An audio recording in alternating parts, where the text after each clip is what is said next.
Social media की बात करें तो कितना ज़रूरी है। इस साल भी बहुत सारे दोस्त हैं जिनको मैं कहूँगा सिर्फ इन्हीं चीज़ों की वजह से इस बार वो उतना अच्छा स्कोर नहीं कर पाए। हजारों साल नरगिस अपनी बेनूरी पे रुकती है, बड़ी मुश्किल से होता है चमन में दीद का। इस वक्त हम जम्मू कश्मीर के डिस्ट्रिक्ट डोडा में हैं। लगातार जब भी ऐसी कोई खबर होती है उसके साथ हम आवाम को रूबरू कराते हैं। आपको बता दें कि हाल फिलहाल में नीट 2024 का रिजल्ट सामने आया। इस बार लड़कों ने भी बाजी मारी और लड़कियों ने भी बाजी मारी। लगातार अगर हम जम्मू कश्मीर के बच्चों की बात करें, लगातार अपने आप को जो है उस मकाम पर ले जा रहे हैं जहां तक उन्होंने इससे पहले नहीं सोचा था। एक टाइम ऐसा भी होता था कि नीट यानी कि डॉक्टर बनना एक सपना होता था। यहाँ के बच्चे, दूर दराज इलाका है, यहाँ के बच्चों के लिए बहुत मुश्किल होता था। मगर आज के टाइम में अगर आप देखेंगे तो रूरल एरियाज़ के बच्चे जो है वो आगे जा रहे हैं और बढ़ चढ़ के जो है जम्मू कश्मीर का नाम रोशन कर रहे हैं। हमारे साथ जो बच्चा मौजूद है, इस बच्चे ने जम्मू कश्मीर में रैंक फर्स्ट हासिल किया है नीट 2024 में। बहुत खुशी होती है जब अपने एरिया का कोई बच्चा आगे निकलता है। सीधा इनके पास चलते हैं, इनसे जो जानकारी लेने की कोशिश करेंगे। सबसे पहले आपका नाम, आप कहाँ से हैं और कैसा लग रहा है? रैंक फर्स्ट हासिल करना काफ़ी टफ होता है, रूरल एरिया से बिलोंग करते हैं आप, कैसा लग रहा है? बहुत खुशी हो रही है इस मकाम तक पहुंचने के लिए। उसके बाद मेरा नाम सदर दीदवर है और मैं डोडा से बिलोंग करता हूँ। स्कूलिंग मेरी सारी बेसिकली यहीं से हुई है, 12th तक। उसके बाद मैं एक साल जम्मू गया था, मैंने कोचिंग ज्वाइन की थी आकाश कची छावनी। वहाँ पर मैंने एक साल दिया था और इस साल मैंने नीट का एग्ज़ाम दिया जिसमें मुझे 715 मार्क्स आए हैं और रैंक मेरा ऑल इंडिया 176 आया है और जम्मू कश्मीर में मेरा रैंक फर्स्ट आया। आपको क्या लगता है कि कोचिंग करना ज़रूरी है या नहीं? ये टेक्निकली बच्चे पर डिपेंड करता है कि उसने किस पोजीशन पे है। वो बहुत सारे फैक्टर्स होते हैं कोचिंग ज्वाइन और ना ज्वाइन करने के। सबसे पहले तो फाइनेंशियल फैक्टर होता है, अफोर्ड कर सकते हो आप जाना कि नहीं। मैं कर सकता था इजीली अफोर्ड कोचिंग जाना, तो मेरे जो रीजंस थे कोचिंग जाने के वो कुछ मैंने सोचे थे जुल जाने से पहले कि खुद डिसिप्लिन मेंटेन करने की हमारी बचपन से उतनी आदत नहीं है। हम ऑफलाइन क्लासेस में बचपन से पढ़े हैं, टीचर्स के काइंड ऑफ डर और उनके वहाँ रहने से हम पढ़ते थे। इसलिए जब मैंने कभी भी घर में ऑनलाइन पढ़ने की कोशिश की कोविड के दौरान या कोविड के थोड़े बाद, तो एक डिसिप्लिन मेंटेन नहीं कर पा रहा था खुद में, प्रोक्रेस्टिनेट कर रहा था, आज का काम कल को छोड़ रहा था, कुछ और मैं सोशल मीडिया या यूट्यूब या ऐसी चीज़ों में टाइम वेस्ट कर रहा था बहुत ज़्यादा। इसकी वजह से मैंने सोचा कि अगर मैं इसको कंट्रोल नहीं कर सकता तो ईजी होगा कि मैं इसको एलिमिनेट कर दूं। और मैंने ऑफलाइन कोचिंग काइंड ऑफ इसीलिए मेंटेन की। और भी कुछ फैक्टर्स थे कि आपको थोड़ी आसानी हो जाती है इन चीज़ों में अगर आप कोचिंग इंस्टीट्यूट ज्वाइन करते हो, कि आपको कुछ चीज़ों का ध्यान नहीं देना पड़ता। जब आप ऑनलाइन खुद पढ़ते हो तो आपको टेस्ट स्केड्यूलिंग, आपको कब टेस्ट देने हैं, कितने टेस्ट देने हैं, कहाँ से मीन्स कि देने आपका हैं, ये कहना है कि एक ट्रैक मिलता है, आपको किस ट्रैक पे चलना है। आपको किस टाइप की गाइडेंस एक अच्छी मिल जाती है कि आपको ये नहीं सोचना पड़ता कौन सा रिसोर्स में देखूँ, कौन सा टेस्ट में दूँ। तो वो आपके इंस्टीट्यूट वाले आपके लिए करते हैं, तो आपको ज़रा ईजी हो जाता है, आपको सिर्फ अपनी स्टडीज़ पर फोकस करना होता है। जिस तरीके से घर वालों की बात करें तो घर वालों की किस तरीके की सपोर्ट रही और आप क्या चाहते थे, आपका एम क्या था? तो घर वालों की थी बचपन से ही बहुत सपोर्ट थी, एनकरेजमेंट थी। मैं जो चाहता काइंड ऑफ वो मुझे मिल जाता और जो मैं करना चाहता आगे वो मुझे उसमें फुल सपोर्ट था उनका। मेरे पापा मैथ के टीचर हैं तो उनने बचपन से मैथ पढ़ाया। हम दोनों दो भाई हैं, हम दोनों भाइयों का मैथ में बहुत इंटरेस्ट था। तो इसलिए मैं 12th में सोच रहा था कि मैं बीटेक या बीसीए ऐसी ब्रांचेस में जाऊं। मगर मेरी माँ का ये काइंड ऑफ ड्रीम था कि मैं एमबीबीएस में जाऊं, तो इसीलिए मेरा सोचा कि मैं एक साल देख के ये ट्राई करता हूँ एमबीबीएस में जाने का, नीट देने का। तो इसलिए मैंने एक साल दिया और पेरेंट्स तो अगर मैं उसमें भी जाता तो बहुत खुश रहता। टाइम टेबल की बात करें तो क्या टाइम टेबल रहता था आपकी स्टडीज़ का? तो डेली स्केड्यूल ऐसा था कि कोचिंग के अलावा कोचिंग में जब पढ़ लेते थे उसके बाद सच जो स्टडी का टाइम था वो काइंड ऑफ 4 से 6 घंटे के बीच में था। जो उधर से आके मैं सबसे पहले तो जो मैंने वहाँ पढ़ा उसको रिवाइज करना, डेली रिवाइज करना या नोट्स बनाना जब आप प्रेफर करो उस चीज़ में वो करना है। और बहुत सारी प्रैक्टिस लगती है इस एग्ज़ाम में, क्योंकि एग्ज़ाम उतना मुश्किल नहीं है जितना ये कम टाइम में आपको बहुत सारे सवाल करने होते हैं, तो इसलिए प्रैक्टिस बहुत इंपॉर्टेंट पार्ट होता है इसका। वो तो डिनर के बाद में तकरीबन 3 बजे तक मैं प्रैक्टिस करता था, यानी 3-2 बजे तक मैं प्रैक्टिस करता था सवाल क्वेश्चंस की बहुत ज़्यादा। खासकर फिजिक्स और फिजिकल केमिस्ट्री सब्जेक्ट हैं जिनमें आपको बहुत सारे न्यूमेरिकल्स करने होते हैं। काइंड ऑफ जितना ज़्यादा करो उतने अच्छे आपको मार्क्स मिलेंगे ऑब्वियसली। अब मुझे बताइए, जिस तरीके से मीडिया की बात करें तो कितना ज़रूरी है। कुछ लोग ऐसे हैं जो सोशल मीडिया के पीछे चले जाते हैं, उनका करियर खत्म हो जाता है। आप जी। किस तरीके से सोशल मीडिया को देखते हैं?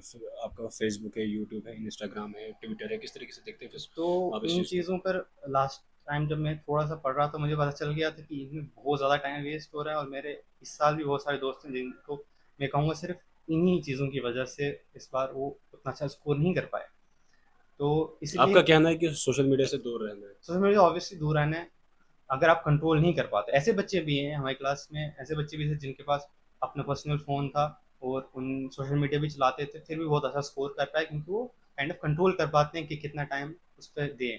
पर अगर आप नहीं कर पा रहे हो कंट्रोल कि आप कितना टाइम वेस्ट कर रहे हो उस चीज़ पे, तो आपको ऑब्वियसली, जो मैंने किया था काइंड ऑफ, कि मैंने कोई भी स्मार्टफ़ोन अपने पास पूरे साल भर, या कोई भी लैपटॉप या कुछ भी नहीं था मेरे पास। जो भी मुझे डाउट आता था या कुछ और पूछना होता था, मैं अपने टीचर्स से पूछता था। मैसेज क्या देना चाहेंगे आप उन बच्चों को जिनका इस बार नीट क्वालिफाई नहीं हुआ? तो आपका इस साल अगर नीट क्वालिफाई नहीं भी हुआ है, तो आप अपने आप को देखो कि आप किस पोजीशन पर हो, क्या फ्लॉज हैं आप में, या क्या वजहें रहीं इसकी वजह से आप नहीं पहुंच पाए। लास्ट ईयर जब मेरा नहीं हुआ था, तो मैंने भी ये देखा था कि मुझे क्या फ्लॉज रहा है, क्या टाइम वेस्ट किया मैंने, किस जगहों पर मैं बेटर कर सकता था। तो उनको देख कर मैंने उन चीज़ों को इम्प्रूव करने की कोशिश की।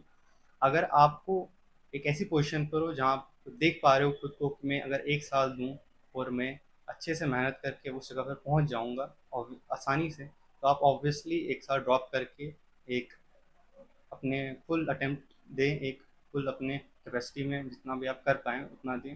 और मैं कहूँगा कि टेंशन ना लें इन चीज़ों की, क्योंकि टेंशन से कभी कोई उतना फ़ायदा, कोई भी फ़ायदा नहीं होगा किसी भी इंसान का। ओवरथिंक ना करें किसी चीज़ को। तो जितने भी स्टूडेंट्स हैं, मैं यही कहूँगा कि पढ़ाई करनी पड़ेगी, ऑब्वियसली बहुत मेहनत का काम होता है ये। आप चाहे 2 साल दो, 1 साल दो, कितना भी टाइम दो, एक मेहनत का काम होता है। तो आप उस मेहनत के लिए रेडी रहो। और जो पेरेंट्स हैं उनको मैं कहूँगा कि बहुत ज़्यादा सपोर्ट की ज़रूरत होती है। जितने भी कॉम्पिटिटिव एग्ज़ाम है उसमें बहुत बहुत बच्चा टेंस हो सकता है, और जितना कंपटीशन है आजकल के ज़माने में, तो बहुत परेशान, डिप्रेशन और बहुत सारे और भी केसेस हम देखते हैं। तो इसलिए पेरेंट्स का बहुत सपोर्ट चाहिए रहता है, इंकरेजमेंट चाहिए रहती है। तो अगर आपका बच्चा वो अचीव नहीं भी कर पा रहा है, फिर भी आपको एज अ बच्चा ही देखना, क्योंकि हम उतने बड़े नहीं होते हैं कि इन मामलों में हम सही कदम उठा भी पाएँ अक्सर। तो उनका हर स्टेप में सपोर्ट देना है।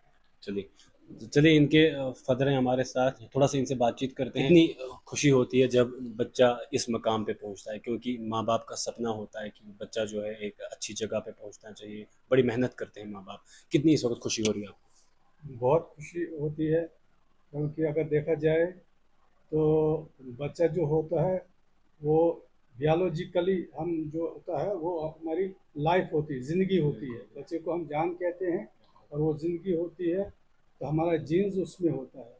अगर बच्चा कामयाब हो तो एक इंसान मरने के बाद भी खुश रहता है, वो उसमें वो मतलब ऐसा वो ज़िंदगी आगे के लिए चलती है।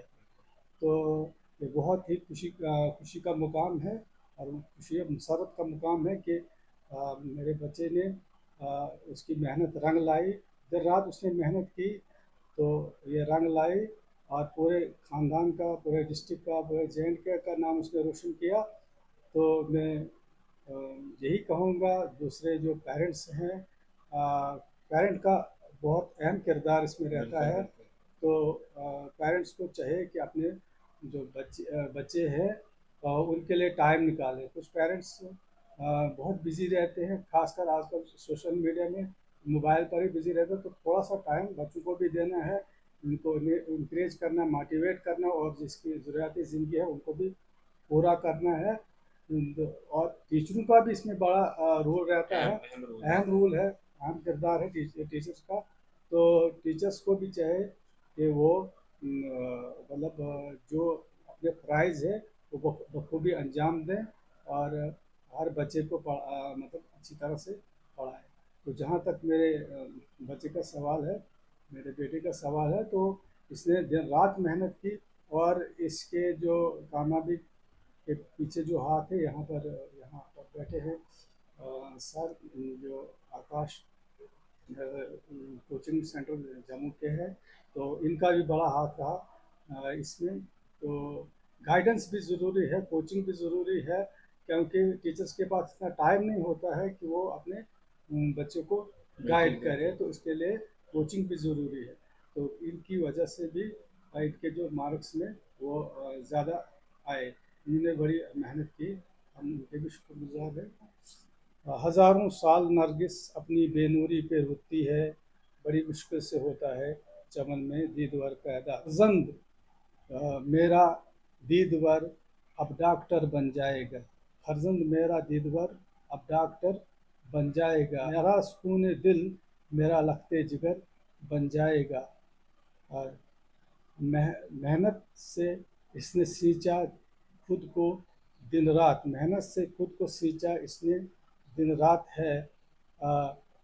नन्ना सपोदा अब एक फलदार शजर बन जाएगा, तराशने से ही एक पत्थर ललो गोहर बन जाता है। चलिए, ये हम इस वक्त जम्मू कश्मीर के डिस्ट्रिक्ट डोडा में थे। जिस तरीके से हमने कहा आपको, हाल फिलहाल में नीट 2024 का रिज़ल्ट आया था। हमारे साथ जो बच्चा था, इन्होंने जो है जम्मू कश्मीर में रैंक 1 हासिल किया है और काफ़ी खुशी का माहौल है।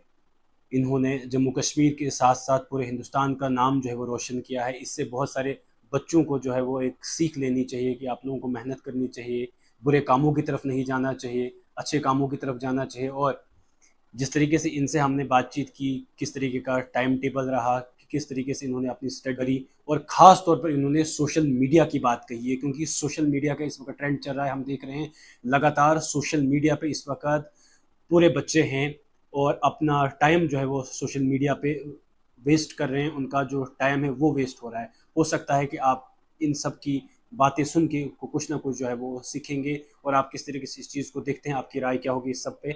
आप अपनी राय भी हमारे कमेंट सेक्शन में ज़रूर रखिएगा। फिलहाल के लिए इतना ही। देखते रहिए स्ट्रेट टाइम्स।